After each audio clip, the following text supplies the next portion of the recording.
অন্ধকার ঘরে বৃদ্ধ বাবা একা বসে চিঠি লিখছে, টেবিলে কাপা হাতে কলম ধরেছে।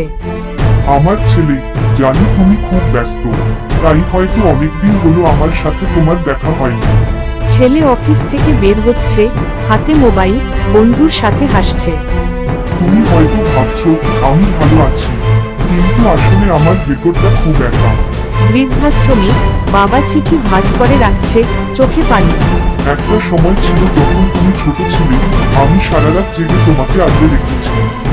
ছেলের বাসায় ডাক্তার এসে চিঠি দিল, ছেলে অবাক হয়ে থামে বাবার নাম দেখে।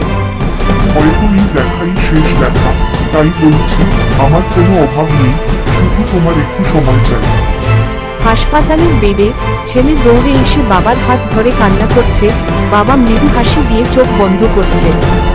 বাবা, আমি ভুল করেছি। তোমার ভালোবাসাই ছিল আমার আসল সম্পদ। শিক্ষা, মা বাবার সময় ফুরিয়ে যাওয়ার আগে তাদের পাশে থাকুন। আপনার একটা শেয়ার আমার জীবন পাল্টে যেতে পারে।